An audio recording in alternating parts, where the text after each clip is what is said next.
thank you so much for coming to this really important panel that I think is complementing a lot of what we've seen in the past 2 days.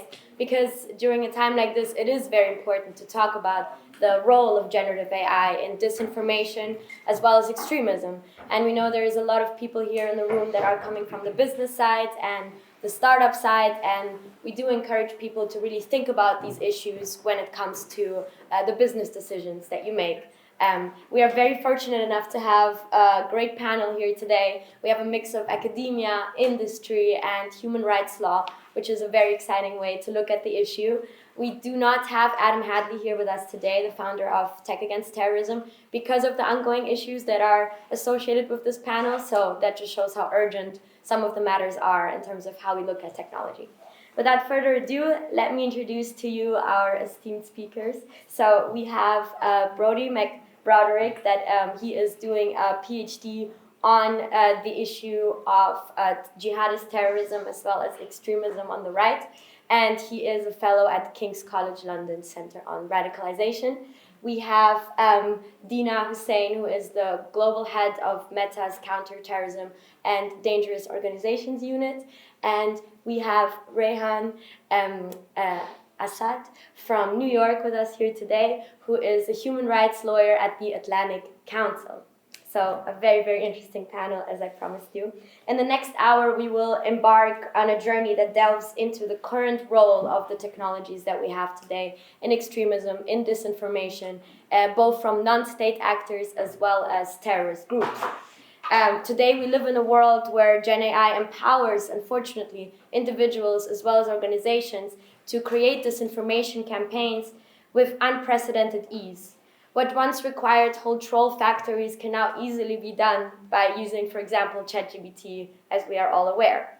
Just this year, the United Nations Security Council convened an emergency meeting on the threat of AI to global peace. Our discussion is, in this regard, structured into 3 parts. The first part, we will look at the role of terrorists and how they use Gen AI. And the second part, we look at state actors and how they use Gen AI and disinformation. And in the third part, we want to have a little bit of a hopeful note where we look at how can we use content moderation and Gen AI to advance solutions, and how do we use international law, international human rights law, and other instruments to advance the issue and make strong and robust frameworks. Without further ado, let's delve into the first pressing issue, which is the role of terrorists and how are they using Gen AI. So I'm going to ask the panel to start with Brody and tell us about how terrorists have used Gen AI, how they are inspired by each other, and how we are anticipating future challenges in regards to extremism in Gen AI. Great. So I'll run through some examples that I've seen from my work. But I mean, at the broader level, I think there's 2 ways that Gen AI is really shaping both extremism and disinformation. The first, you alluded to, it's scale and cost. It can be done at a much bigger scale and at much lower cost than we've ever seen before. And this is something we talk a lot about, content moderation at scale. This is something that keeps us up at night. The other side of it, though, is also making the content more immersive and much more interactive.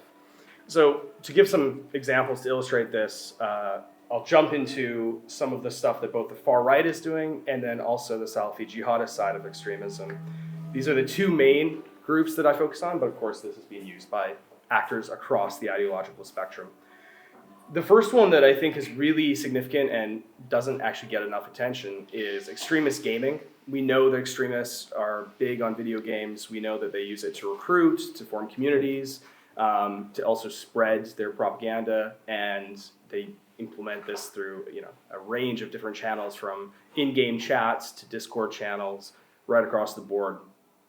What Gen AI actually allows them to do now is to go in and modify the code of certain games and change characters, change skins, change appearances, even in some cases change the layout of the game to make it more amenable to their purposes. We also see extremists using games in new ways and sometimes creating their own games. And so I think this is one of the things that we need to keep in mind. Gaming is often sidelined, even though it's a huge part of the tech business and a huge part of extremism. And I think that's only going to grow in the future.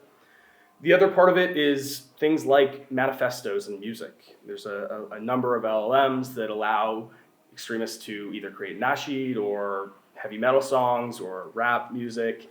Right across the board, we see examples of this, and it is incredibly cheap, incredibly efficient to do, and also a powerful and fairly potent way to convey a message. We see this also with manifestos. I'm not sure if anybody has ever taken the time, I hope not, to read the manifestos that shooters put out, but they are often horrible. They're copy-pasted, they're thrown together, slapdash. But with tools like ChatGPT and others, particularly more unregulated ones, we see the ability for shooters to actually create a coherent, persuasive, meaningful text document, and this is something we shouldn't underestimate. And related to that is also accompanying extremist content or propaganda with interactive or illustrative videos and images. I've seen a lot of this in the last few months. I think with all of this, we're seeing experimentation. We haven't seen sort of widespread adoption across all groups yet, but we're seeing a lot of experimentation with things like Midjourney and Scenario, creating compelling visuals and audio to go along with what would previously have been a fairly boring audio message or an audio chat. And the last thing I want to highlight here is this seamless translation of videos. So oftentimes we'll see a Daesh video come out in Arabic, but there are folks in Bangladesh or India or Indonesia who perhaps want to access that content, and they've been limited in their ability to do so unless they read Quran and know some Arabic.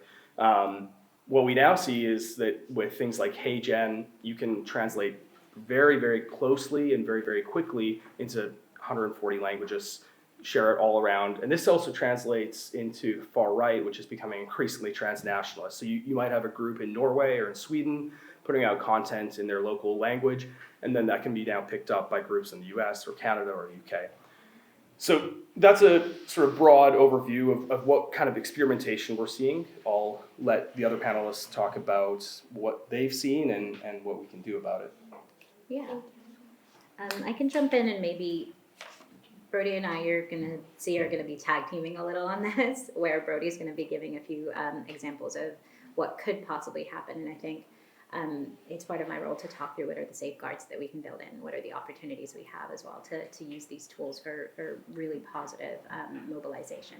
So one of the things, just for those of you who might not know me, my background is in studying radicalization trends and the utilization of new technology by extremist organizations. And so one of the things that Brody highlighted is it would be detrimental to us to imagine that terrorist actors are at the cutting edge of using this technology. They really aren't. There are some early adopters in the way that we see the mass public using these tools. And so I think one of the things that's going to be interesting within Gen AI is the scale up of tools to the point that Brody had made earlier. What do these tools mean when they are in the public and scaling up what's already been created?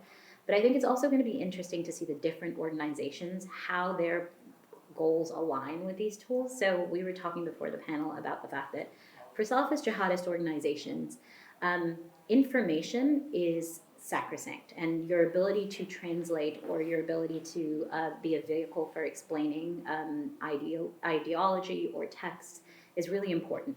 So I don't see AI playing the largest of roles within those spheres, but on the flip side, I think where we've seen the most interest and uptake is on the extreme right wing side, where we know that it's not usually the ideology that's at the core of the mass content that's produced. It's reach and engagement that's at the most interesting portion of this dynamic. And so I think we might be seeing the uptake on the extreme right wing side be a little faster. Now, having talked about a little bit of the possibility of threat here, I also want to situate us within a realistic expectation of the mass production of these tools is being built by folks that already understand the concept of trust and safety. And so at the very beginning point of feeding the models themselves, we have an opportunity here to set some baseline trends and baseline best practices to talk about how can we as an industry come together and talk about what are the mechanisms we can put into place to avoid the models being fed by something that we don't want to have in there, or the trust and safety policies in place that allow us to make sure that what the output is of the models, whether it be images or language or whatnot, also has a set of policies that will protect from abuse in some way. And I'm happy to go into detail about the different kinds of things that we're doing to practice this. But I also want to maybe talk a little about the protections we have in place. So as part of the work that my organization does, we have a lot of tools that have already been AI-based that we're using. And that really centers around upscaling and upskilling our trust and safety and our content moderation tools. And so when we're talking about, I know generative AI is at the core of what we're discussing, but AI in general, taking a step back around, the AI can identify novel AI technologies that are being produced as well. So that is something that we should be using and understanding that it's something to leverage. It's also really important to talk about the idea of how do we scale up content moderation to make sure that we're meeting this threat as well. And I'd love to go into a little bit more detail of that, but I'm going to hand it over. Yeah, I'm so glad to be here. At Oxford, just returning to Oxford is always fun. But as a human rights lawyer, like I do need to build upon some of the considerations that we had, but also flipping the question to not just the extremist organizations use the AI, but also states do use the AI and frame it as sort of a counterterrorism initiative. And when it does, how it can be abused as well. In my family, I do have a tech enthusiast, so I don't approach this like AI as a bad thing, but also attending this conference summit in the past 2 days, but there are a lot of optimism, but I think there are cautions that has to be raised, and guardrails, standards, like these terms, they're not just terms, like we're just talking about like best practices, because corporations do mention best practices, but they don't practice what they preach. So I want to introduce that perspective as a human rights lawyer. But in addition to like more sort of like a tech side or corporation side, what we are seeing is that, countries like bad actors, malign actors, like China, for example, has created, using AI to create mass surveillance system within the society, and then kind of like, frame this as counterterrorism initiative. The UN Special Rapporteur on Counterterrorism has done this remarkable report in which she cautioned this. Some of you may know the case of FBI against Apple.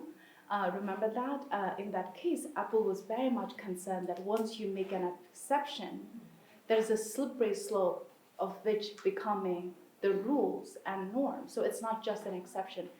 And the special rapporteur raises concern. Like, if we're gonna say, oh, this is an exception, like we create this opaque system for the state to use these like new technologies to really surveil its population. And what it does is ultimately it ends up hurting the most marginalized community, human rights defenders, journalists, right? Like, I mean, obviously journalists, sometimes they would, oh, this is a radical journalist who's trying to topple so-and-so government. And those are the things that we need to be very careful when we use even the term terrorism or jihadist or extremism. Like any person, like, could be considered as an extremist for a viewpoint. And we start to see this in some of the conflicts that emerged recently. And I think that kind of dehumanizing can have really devastating consequences against human rights defenders, activists, and so forth. So I and I'm sure we'll get into more other issues, but I think the question needs to be framed a little bit broader.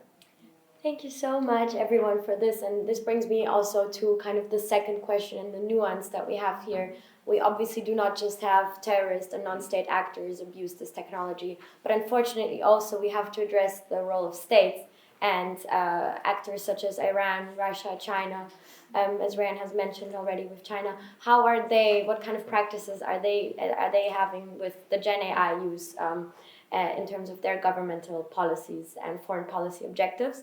And it would be really interesting to again go through the panel and hear what your thoughts are on the use of Gen AI by states for malicious purposes and how you come across this in your work. Sure. I'll just say two quick things on this.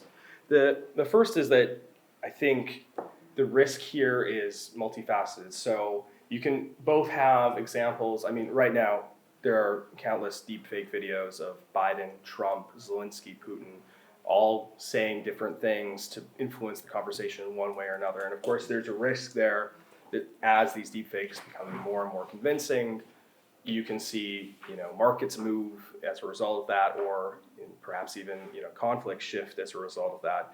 But there's also a flip side of that, which is, and we've seen some limited examples of this, but I would expect it to grow in the future, where you may have a far-right politician or ideologue who then comes out, or let's say they're caught on tape saying something extreme.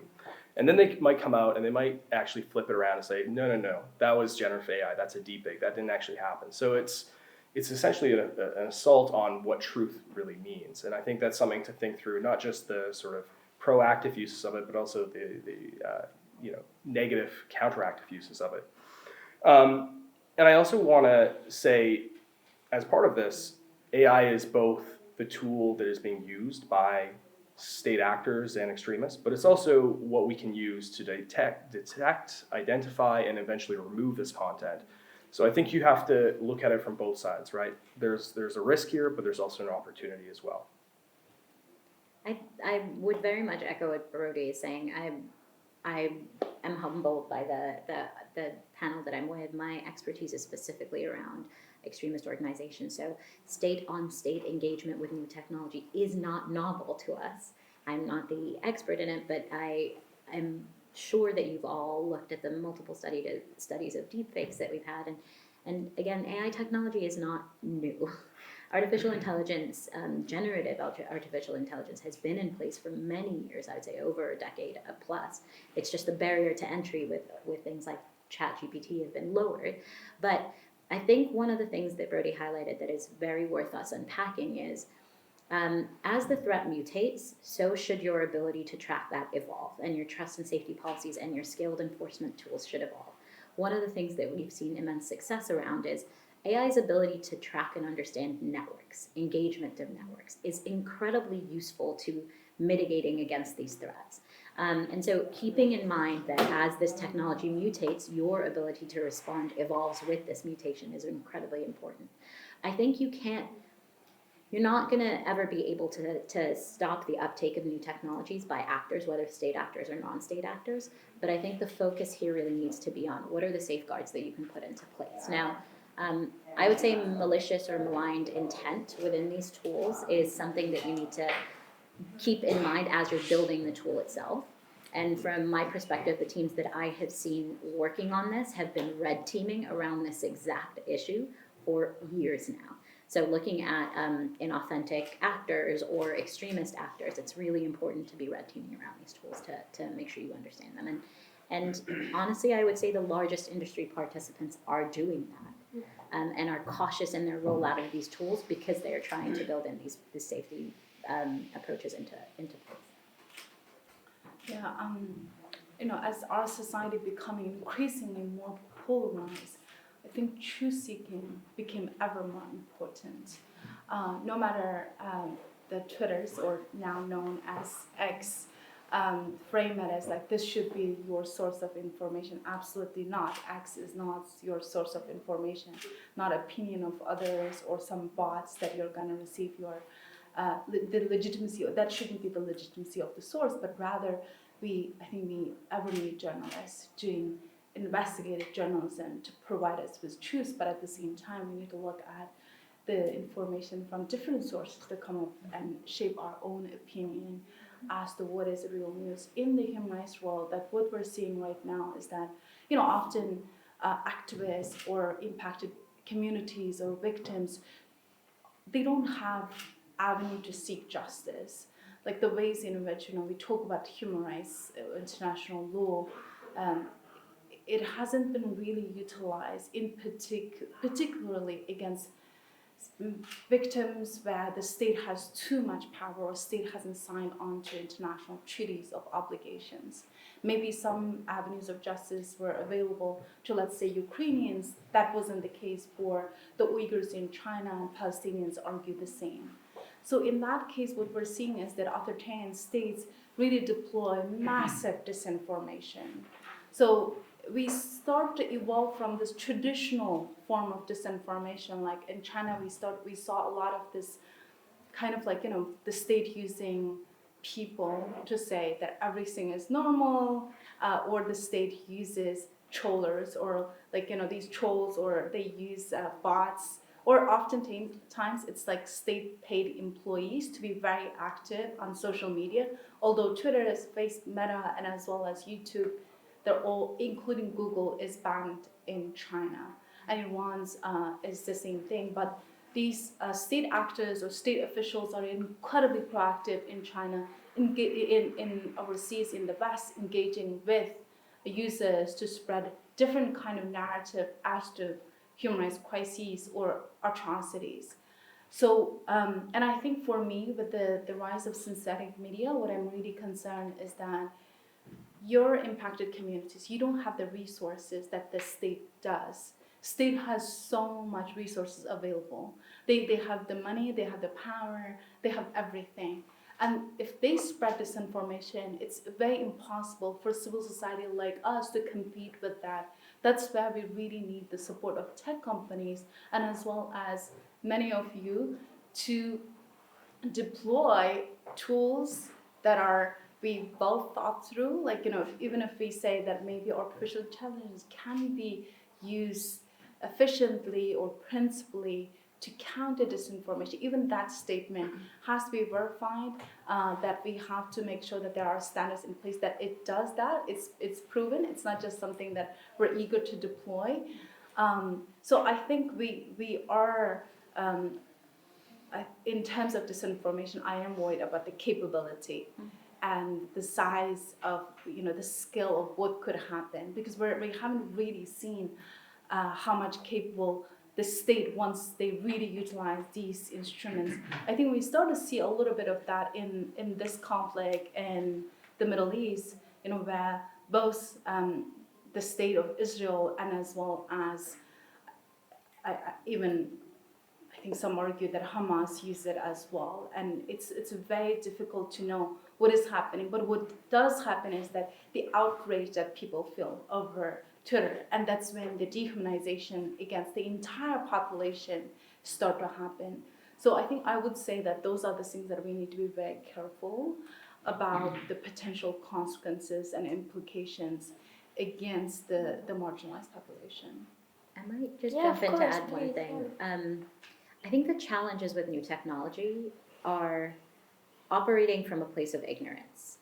I think one of the issues that we face is a lot of times when new technology comes into the sphere, you see sophisticated actors, state actors, or large-scale industry partners taking advantage of the tools first. And then it takes us some time for the mass public to understand the intricacies of these tools, and then to understand putting the mitigations into place. So one of the things that I think is incredibly important is these tools need to be understood, studied and researched in a way that allows the mass public to understand the parameters of it. Because I worry that working with it from a place of ignorance to these tools gives them more of a power and an impact than they might have. LLM tools, at the end of the day, make connections between words. I need to sort of pull us back to the actual capabilities of these tools. In a mass scale, they can be used to have much larger impact, but through things like allowing for research partnerships and creating the types of forums to understand the capabilities here, that I think is important. Bringing researchers together with organizations like my own company and others, and then also practicing the approaches that I mentioned, like red teaming. For example, on our side, we've been red teaming these tools for years now, and we've been doing it both internally and externally. What that does is it starts to disseminate a level understanding of the actual parameters and capabilities of these tools.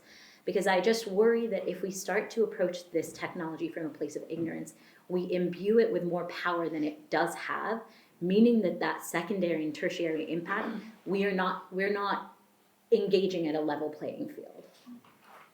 Can I get a two-finger on Rayhan's point as well? I just want to highlight an issue that we've seen in the last few years that's increasingly common, and it worries me a lot. You talked about governments essentially identifying or labeling political opponents as extremists. And This is a huge issue, particularly in Southeast Asia right now. And we actually see a number of trust and safety teams there being targeted by certain governments.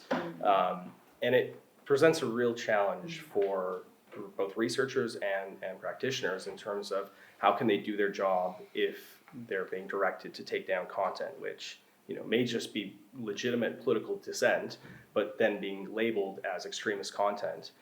One avenue to perhaps go forward with this would be what Tech Against Terrorism does, and it's unfortunate that Adam can't be here, but there needs to be robust frameworks for identifying extremist content. So what Tech Against Terrorism does with their TCAP platform is actually to look at groups and remove or flag content from groups which are independently designated by multiple different governments and multilateral organizations. So it's not just one government saying that this political party or this political movement, which they don't like, is an extremist or terrorist group. It has to be a sort of broad, collective, comprehensive approach to identifying which groups actually are prescribed or designated and which are, legitimate political dissenters. I don't have all the answers in terms of how we can do that and how we can persuade governments to do this, but I think it's a huge issue that we're going to see a lot more of going forward. Just one quick comment on that, when Twitter said the community notes is a great way to counter this, where we're empowering the users to engage with the source of information and tell us what do they think. But there is a fundamental problem. I noticed this happened a couple of times. I think many people who are very passionately engaged on Twitter and social media and they do, they don't just sit. It's just Wikipedia users, everybody wants to engage. And when they see an information that's just flat out false, they do engage. But at the same time, what we're also seeing, when the state also starts to utilizing that, for example, if somebody says, well, there is an ongoing crimes against humanity in China, but then Chinese government starts to deploy tons of bots, and they start to say, well, this is false. Look at all the people who are living happily. So the community notes become this is false information. And it's terribly damaging. Yeah. Thank you for that. And I think you have already touched upon it, all of you, but I do want to focus a bit more on really what do you think the specific role of tech companies should be in this? And I know you highlighted already some of the efforts, red teams, etc. But I think it is very interesting to, if you have any kind of projects you want to really bring out and say, okay, we've been doing that, or we see this kind of specific tech to be something that could help us combat. If you could comment on that. Yeah, sure. I'm happy to. So I think we've been working with AI now for many years. I think in looking at the number of tools, we've released more than, I think we've over hundreds of tools that include AI in some way, shape, or form.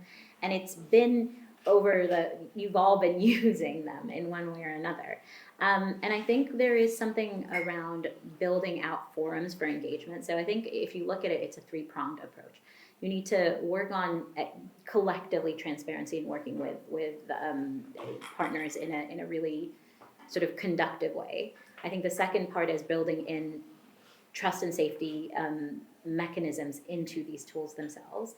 And then the final part of it is continuing to iterate from a place of trying to learn and understand and sharing out that knowledge. So forums for collaboration, trust and safety infrastructure, and continued understanding of these tools. And from our perspective, I can talk a little about what we've done. We hit our 10-year anniversary of founding the Foundational AI Research Lab. So we've been doing this for quite some time.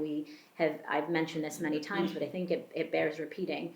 Companies are not always going to be the authority on these tools, because companies that are not as large as Meta might not have the ability to hire a human rights expert, a counterterrorism expert. And so finding out forums where we can share our baseline best practices is incredibly important. And I think at the end of the day, we can't hide from this. We need a collective global baseline best practices approach, which I think, again, industry leaders, Meta and others are really trying to get to that.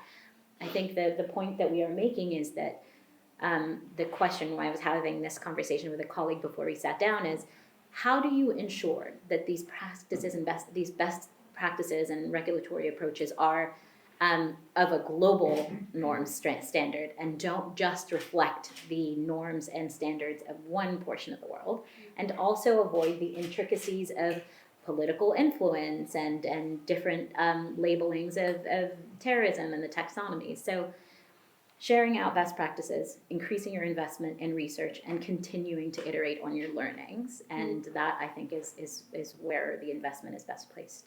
Thank you so much. And I think it's really interesting if we have, Rayhan, your opinion as a human rights lawyer on what is your ideal vision on what role tech companies should play. Do you think that this is a good approach? Would you add anything? Yeah. As I mentioned, I come to this, there are really positive advantages of tech that tech companies could deploy. Earlier we mentioned how disinformation can be used as a weapon of war, but recently we also start to see that how Syrian activists use the artificial intelligence and its mass capability to find more evidence of war crimes that took place, under the Syrian regime. So there are a lot of positive things that tech could do if there is a genuine will to engage with all these emerging technologies to shape our world by incorporating human rights standards. And that's something that's very much lacking. Another thing is that just because something has the human capacity doesn't make it a human. And another example that I could give is that recently, because the tech companies came with a lot of criticism by the Meta, Twitter, YouTube, everybody, for allowing a lot of this harmful content on their social media platform where mass atrocities occurred, or people's, there's a lot of concern about mental health issues that users have raised. There is this desire to overly moderate everything so that we don't need to be held accountable. For example, they start to remove a lot of something that they would consider, oh, this is harmful, this seems like a violent video, we're not gonna let it see. But it turns out those are evidence of war crimes. And artificial intelligence, despite it is human-like capacity, it is not human. We have a common sense. If you see something, you could say, well, this looks like a piece of evidence that could be used in a war crime tribunal or international criminal court. Let me actually submit this to the relevant authorities. But AI doesn't do that. And those are the nuances that we first and foremost need to understand. But even if artificial intelligence does give us this capability, there has to be human review. It cannot be we can just solely rely on this. There was recently there's some research that did a really good job on using the artificial intelligence to look at how much forced labor exploited in China, and they were able to find mass companies than any journalists who have gone to the region, but also they also corroborated with the journalistic investigation. So that's two.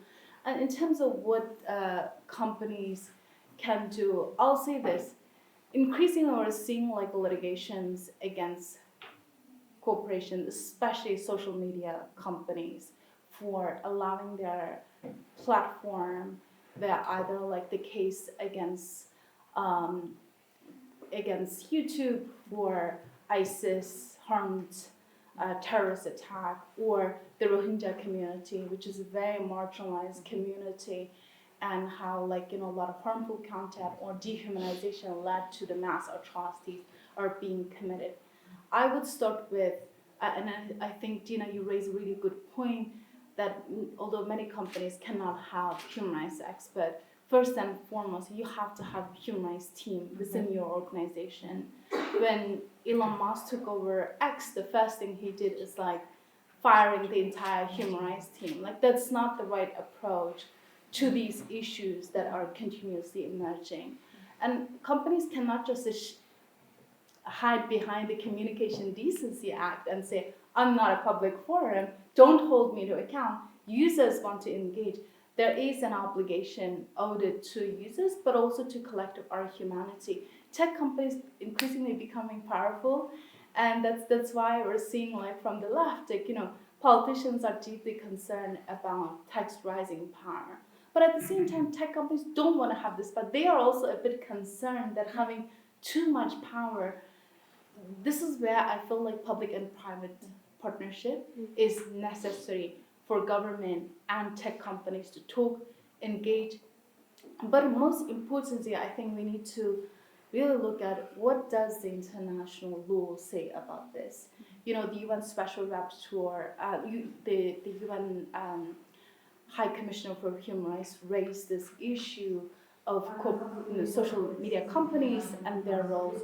I would highly suggest everybody to make sure that the UN guiding principles on business and human rights, these are norms have to be incorporated into all these social media companies, not only just a mission, but day-to-day practice. Yeah, and if I could just add on to that point, I think, for example, what I'm researching is how can we apply international criminal law and international standards, as you've mentioned, and I think it is also in favor for the tech companies and for the social media companies to say, okay, we have this out there, we have courts, we have laws that are restricting us on how much we can incite and aid and abet international crimes, and I think that it is really important, like Meta is doing and like X was doing before there was some changes in the company, to say, okay, we are under obligations, under international criminal law, under international humanitarian law, and even if there is no court case, we see ourselves and our practice is bound by it. I think that's a really important step forward. I will on that point maybe touch on something that you highlighted. So some of you who know me know this. I was trained also in international law. My specialization was counterterrorism within international law. And I've worked for governments before that. So I worked in research, I worked for governments, and I worked for civil society, sort of a master of none kind of talent. But one of the challenges of what you are both highlighting is response time from international bodies. It just takes a very long time. Yeah. It is the same thing that we're talking about in terms of what Brody was highlighting in terms of taxonomies, getting a government alignment on what is a terrorist entity. I've taught terrorism 101. That's the first thing you talk about. Very difficult to get alignment. When it comes to new technologies, international bodies are not currently equipped to turn around recommendations quickly enough to catch up with the rate at which these technologies are developing. That is a core chasm that we need to address.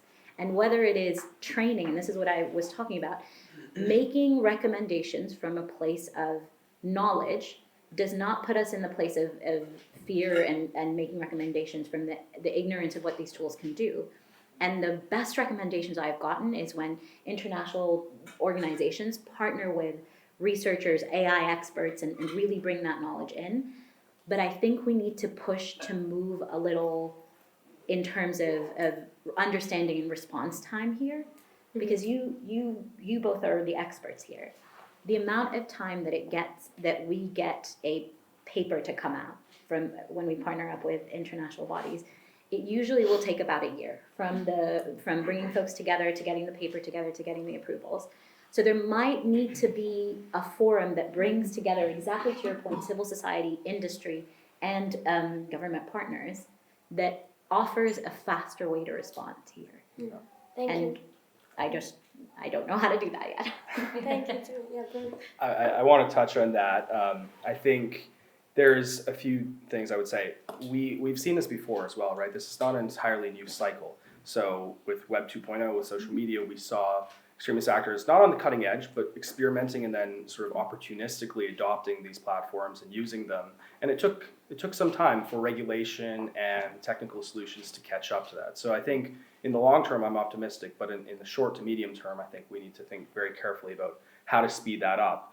And to Rayhan's point about this, it really is, at the end of the day, all technology is human, and we need human experts in those teams that are working on it. So that means more red teaming, more blue teaming. It also means more investment in trust and safety teams, even in an era of, tight fiscal maneuvering. So I think that can't be avoided. The other piece of it that I would say for any smaller platforms or smaller companies out there is you don't always have to do this yourself. So there are some great organizations. I mean, you talked about it, conveners. Some that you would think about are things like GIFCT, which actually does a lot of this already, and then Tech Against Terrorism also does some mentoring.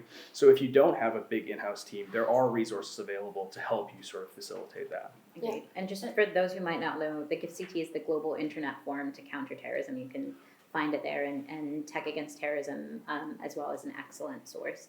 I'm putting a plug because we are the chair this year. So if you need any support, I'm happy to direct you to their resources as well. Yeah, I would just one quick something that just because like recent several cases, especially in the US, litigation cases where at least companies are safe in terms of aiding and abetting these atrocity crimes through the social media doesn't mean that the case law is settled on this issue. It's a very much evolving, at least from the US perspective. The judges wrestled with the idea of like how much aiding and abetting, like are we talking about corporations like, whether social media platforms very willfully engaging and conspiring with terrorists? In that regard, like no, but I can also imagine that any sort of very willful negligence, when companies know these atrocities are taking place, if they don't take proactive action, maybe it's not the US court, it could be another court, or it could be international court. So I just caution that just, not only just big company, multinational companies, but us as individuals, because there's something called individual responsibility too, not just corporations, but how do we create an environment where marginalized communities don't have to face these legal battles, I think that's incredibly important. Thank you. Yeah, and I just want to say, I think we have some hopeful notes here. So we know the way forward. We know we need some mechanisms where we can work together. We have some existing ones, and I think there is definitely still a lot of future hope there for collaboration. Thank you so much. We will move to questions now. I can imagine there's a couple of questions and not so much time. So let's start. Did you want to start? Thank you very much. 1 second, sorry, I was asked to wait for the microphone because online it's not, can't hear it. Thank you. Hi. Sorry, can you hear me? Yeah. Okay, should I go first? Or? Yeah, go first. It's fine. Sorry. Okay, cool. And so, hi. That was very interesting talk. And I'm a student from Cambridge University. I'm studying journalism and sociology. So obviously, you mentioned like international criminal laws, which I guess could be regarded as sort of like universal guidelines in terms of how the tech companies should tackle disinformation and extremism, to the countries worldwide. So I'm just wondering. Because obviously I'm not coming from law background, so I'm just wondering, would there be a problem that the international criminal laws being too general, that it cannot properly fit into the speciality of each jurisdiction? So how would you deal with that if that's the case? Yeah, for example, one of the sort of pitfalls of Nuremberg trial at the time was not imposing more corporate accountability, because during that time only few corporations were held to account. But increasingly after the international community and global community started to set up these international treaties so that we can bound by it, there was this discussion about should we prohibit propaganda, and what kind of propaganda are we talking about? Because there is a free speech, freedom of expression implications. People are allowed to have egregious ideas, but that is their personal ideas, and we're not gonna infringe on their right to free thoughts and free expression. Especially in the US, there was this wrestling with this idea. But ultimately, the International Covenant on Political and Civil Rights, there is sort of a general prohibition. If you incite violence against population, especially racial and ethnic groups, there is a crime. But then it follows with the second provision, which is the right to free speech and freedom of expression. So we need to juxtapose two these provisions together. And in the U.S. so far, in the U.S. first, whenever you sign on to international treaties, you need to also adopt it in the U.S. legislation. So far, we're much more limited to non-interference principles. So that means that I think it's like, for example, election interference. If the government, a malign actor, used propaganda to intervene an ongoing election, should they hold accountable? So those are the discussions that we're having right now. But that doesn't mean that there is, because at the end of the day, there's a privacy, the right to privacy, the right to free speech. These are just fundamental principles that enshrine. But ultimately what we come down to is that, are we inciting violence against marginalized community or population? And that is something that international law still prohibits. So while it is a general, there are specific efforts, and this is why I think, where I personally believe that there has been national efforts to counter that. Because what I really worry is that countries like China and Russia, like even if there is a genuine dissent against the government, that would be categorized as hate speech. It's a hate speech, or, oh, these are the people trying to topple my government. Sorry, And that kind of broad exception. Sorry, yeah, we need to move. Yeah. We only have 6 minutes left, so sorry. There's so much to talk about, so we'll just. Can I just, while we're finding the next question, I'm just going to point out that I think when you're talking to from our perspective to social media companies, look into the laws and then think about how they apply to content. That is going to be a really interesting thing to look at, because laws are usually not drafted to address content or behavior on these platforms. And I don't think we need to pivot to becoming that granular, but I think, again, the solution here is forums that address best practices, because international law, especially international criminal law, rightly so, needs to be general enough to capture a multitude of abuses, but it is challenging to apply that to a piece of content. That's it. Yeah, that's funny. Thank you. Thank you very much for this fascinating discussion. I really appreciate it. I wanted to raise the ugly phrase national security. If you take, for example, the Council of Europe's Committee on Artificial Intelligence Draft Framework Convention on Artificial Intelligence, Human Rights, Democracy and the Rule of Law, you will find that it preserves the carve-outs, if I can use that phrase, in domestic and international law for national security and defence. How can we preserve those carve-outs and at the same time deal with a global, let's say, or even a regional best practice governance regime addressing counterterrorism? Because it seems to me that national security is going to be the best trump card that any state is going to be able to deploy in those circumstances. I'd love to hear your thoughts. Thank you. So I think I can take this very lightly, but I'd love to hear my colleagues' recommendations here. Content generated by generative AI is still content. You can still apply your content moderation policies to the content created.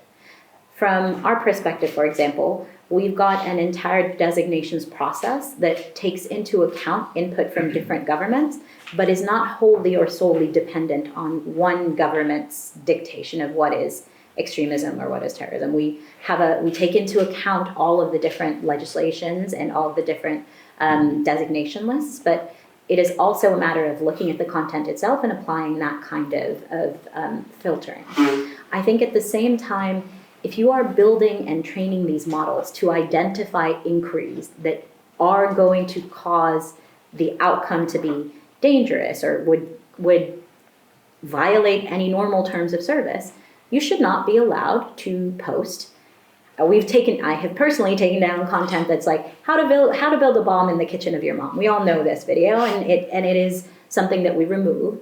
And so if the equivalent information is being released by a model, and you have the correct trust and safety terms of service and content moderation rules in place, I don't want us to come from a place of fear to think this is going to be completely new, because the content itself should still be governed and addressed by policies that have already been built to take into account national security. Now, that's one portion of your question. The other portion of your question is regional versus international jurisdictional nexuses. And I think that's a question for Rayhan. Yeah, I would very worry, and I think we're already seeing it, this over expensive interpretation of national security. Anything, maybe like, insurgent potential groups' dissent against the government is considered to be a national security issue. It's so easy to regulate it. Like, countries always introduce emergency laws under the national security.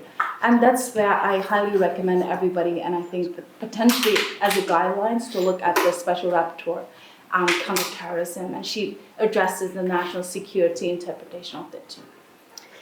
Thank you. We have time for one last question, so maybe right next to, yeah.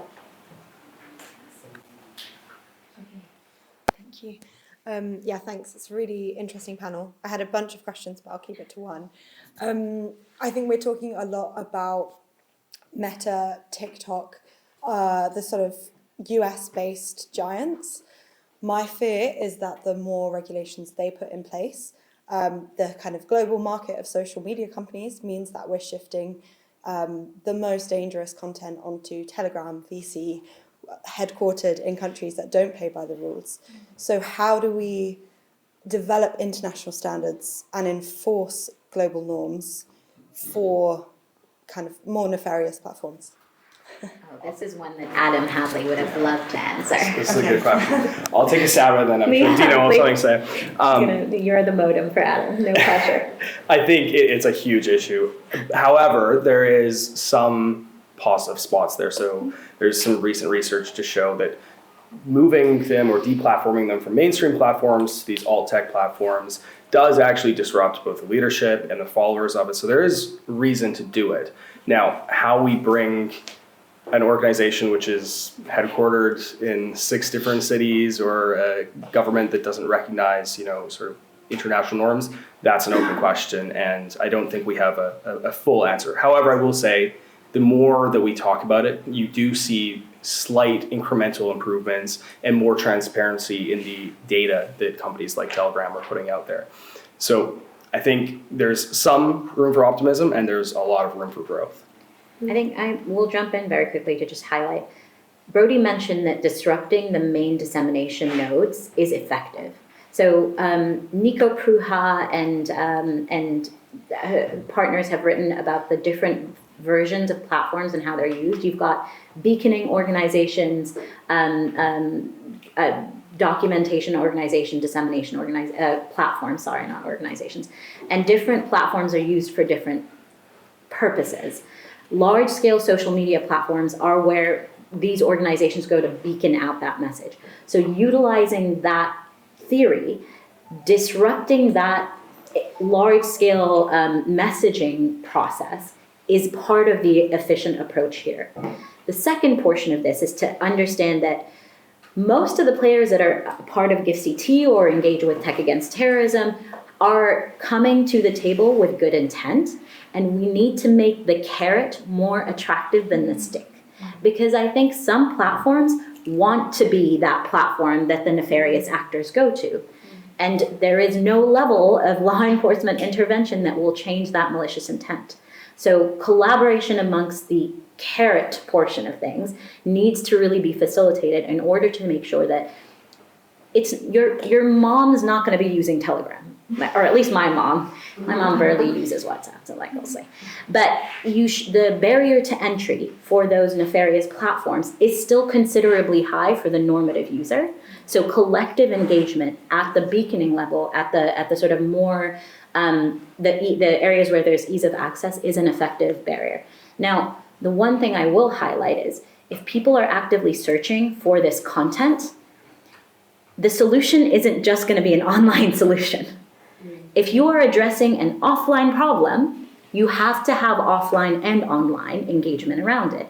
And if you are trying to find this content on nefarious platforms and you have the sophistication to go to these dark web, like hyper niche platforms, the solution is not just going to be online.